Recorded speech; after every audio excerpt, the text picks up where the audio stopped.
बिस्मिल्लाहिर्रहमानिर्रहीम। अस्सलामुअलैकुम। सहाफ़ी डायरी यूट्यूब टीवी चैनल में मैं हूं आपका दोस्त सैयद इरशाद बुखारी। पाकिस्तान पर अगर एटम बम मरवा दिया गया होता तो बेहतर था। व्यूअर्स, वीडियो को शुरू करने से पहले चैनल को सब्सक्राइब कर लीजिए और बेल आइकन को प्रेस कर दीजिए। इमरान खान जब हुकूमत पर आए थे तो वो एक तब्दीली के मंशूर के साथ आए थे और उनकी नीयत बिल्कुल ही ठीक थी, मगर अफसोस कि उन्हें काम करना ही नहीं आया और वो एक अनाड़ी हुक्मरान साबित हुए।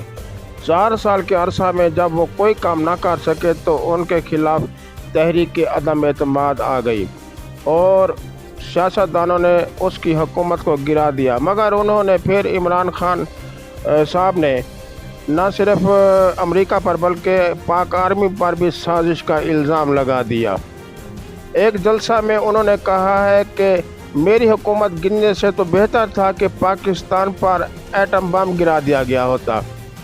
व्यूअर्स, जब तहरीक अदम एतमाद शुरू हुई थी तो उसके 2 वज़ीरों ने खुदकुश बम धमाकों की भी ख्वाहिश का इजहार किया था। ये बातें दहशतगर्द लोग किया करते हैं। इमरान खान और उसके ये वज़रा ऐसी बातें करके मुल्क में अनारकी फैला रहे हैं और यूँ साबित हो रहा है कि जैसे ये दहशतगर्द हों। अगर ये ऐसा करते रहे तो यकीनन इनको दहशतगर्द करार दिया जाएगा और उनकी पीटीआई को भी कालाअदम करार दे सकते हैं। व्यूअर्स, ये सब जो कुछ भी किया जा रहा है ये मार्शल लॉ की राह हमवार की जा रही है। अगर मुल्क में मार्शल लॉ लग गया तो फिर आइंदा कभी भी जमहूरियत नहीं आ सकेगी, क्योंकि ये 5वां मार्शल लॉ होगा और फिर हमेशा पाकिस्तान में आर्मी की ही हुकूमत रहेगी।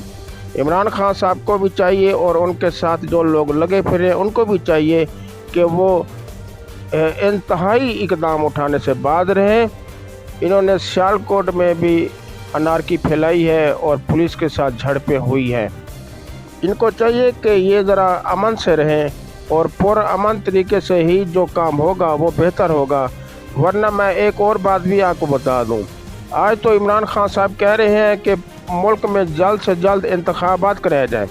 अगर वक्त से पहले इंतखाबात करा भी दिए जाए तो मुझे यकीन है, बल्कि मेरा दावा है कि इमरान खान साहब इन इंतखाबात का भी बाइकाट कर देंगे। व्यूअर्स, उम्मीद है कि मेरी वीडियो आपको पसंद आई होगी।